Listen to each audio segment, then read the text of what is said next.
So yun po guys, andito na po tayo sa ating pong beneficiary. Kasama ko po sila Kalingap, si Carl January, si Kalingap Dan at ang Team Brooks.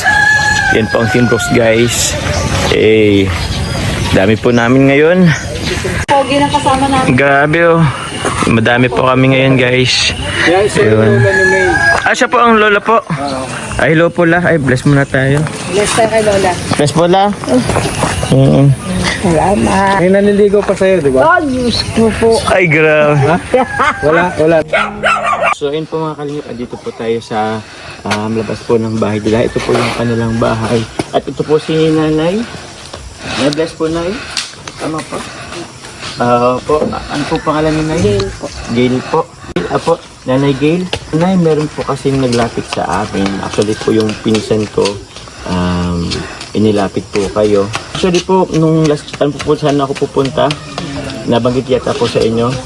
Kaso nagkaroon lang ng changes po sa oras at schedule. So, yun po, kaya ngayon lang ako nakapunta. Wala po bang pumasok? Kaya pasok tayo. Yun po. Yun. So, ito po pala ang anak niyo po, Nay? Ito po yung hinahanap. Oo. Ayan po yung hinahanap. Welcome to Garis TV channel. So nandito na naman tayo para silipin naman natin ang estimated salary ni Kalingap Jomar. So mga lods, yung nakita nyong video ni Kalingap Jomar, yan ay ilan lang sa kanyang pamamaraan sa pagtulong sa ating mga kababayan bilang isang charity vlogger. Kaya supportahan natin ang kanyang channel para mas marami pa siyang matulungan mga kababayan natin. Pero siyempre mga lods, huwag niyong kalimutan na isama rin sa pag-support ang yung Carl Love Team. And then siyempre, yung kanyang love team na si Carla Tacular Vlogs. And then siyempre, isama nyo na ang aking channel. So mga lods, kung bago pa kayo sa aking channel, pakiclick naman ang subscribe natin. And then siyempre, pakipost na rin ang notification bell para lagi kayong updated sa ating video. So ano pa ba ang hinihintay natin mga lods? Let's go!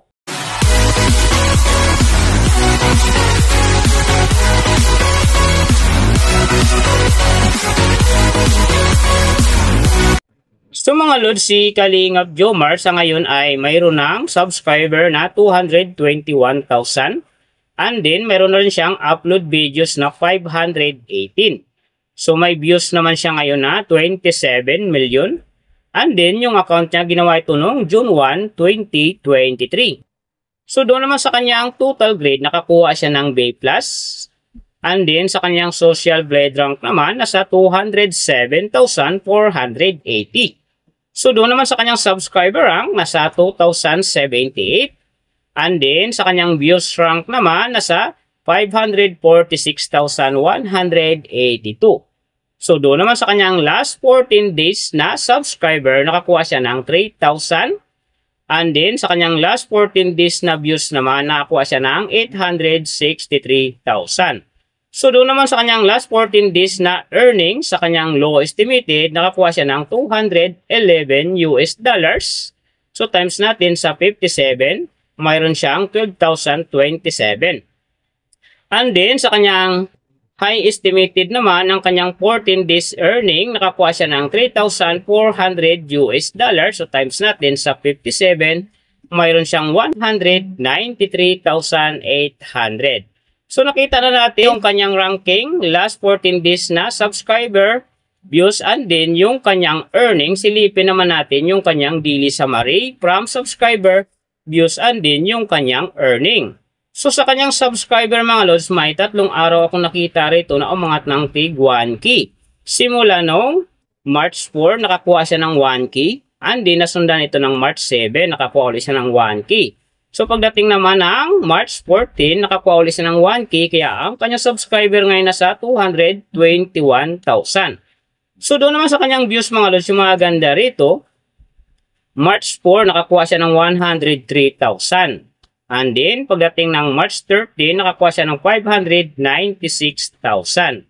So yan, ang magagandang views na nakuha niya mga lods. So doon naman sa kanyang earning, tingnan natin dito yung March 2. So sa kanyang low estimated, nakakuha siya ng $9 US. And then sa kanyang high estimated naman, nakakuha siya ng $143 US. So ang mga naman mga lods, daily summary lang. Mas maganda kung silipin natin yung naka-round off na from daily weekly and monthly para malaman na natin kung magkano na ngayon ang estimated salary ni Kalingap Jomar dito sa YouTube. So, unahin natin yung kanyang daily average. So, sa daily subscriber, nakakuha siya ng 300. And then, sa kanyang views naman, nakakuha siya ng 69,197. So, doon naman sa kanyang daily low estimated ng kanyang earning, nakakuha siya ng $17 So, times natin sa 57, mayroon siyang 969. And then, sa kanyang daily high estimated naman ng kanyang earning, nakakuha siya ng $277. So, times natin sa 57, mayroon siyang 15,789. So, yan mga lods ang kanyang daily average. So, pupunta naman tayo sa kanyang weekly average. So, sa weekly subscriber, nakakuha siya ng 1,000. And then, sa kanyang views naman, nakakuha siya ng 359,786. So, doon naman sa kanyang weekly low estimated ng kanyang earning, nakakuha siya ng $90. So, times natin sa 57, mayroon siyang 5,130. And then, sa kanyang weekly high estimated naman ng kanyang earning, nakakuha siya ng $1,400. So, times natin sa 57, mayroon siyang 79,800. So, yan mga lods naman ang kanyang weekly average. So, pupunta naman tayo sa kanyang monthly average. So, sa monthly subscriber, nakakuha siya ng 9,000. And then, sa kanyang views naman, nakakuha siya ng 2,075,905. So, doon naman sa kanyang monthly low estimated ng kanyang earning, nakakuha siya ng $519. So, times natin sa 57, mayroon siyang 29,583.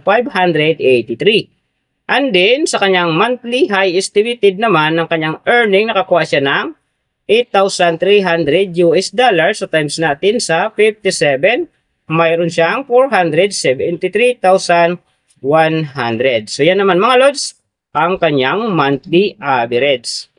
And then, yung nababanggit ko rito or nakikita nyo is pawang, estimated lamang yan, nakabis lang tayo sa Social Blade website. Isang public website yan na kahit sino pwedeng mag-open para malaman kung magkano na ang estimated salary ng ating mga iniidolong YouTuber, vlogger, or influencer. And then mga lods, like kung sinasabi, na laging natutupad dyan yung low estimated kasi nga hindi talaga natin kayang i-demand sa ating mga viewers na huwag mag-skip ng ads. Pero pwede pa rin naman yan maging times 2, times 3, or maging times 4 pa yan kapag ang isang vlogger nakapagpa-viral ng kanyang video.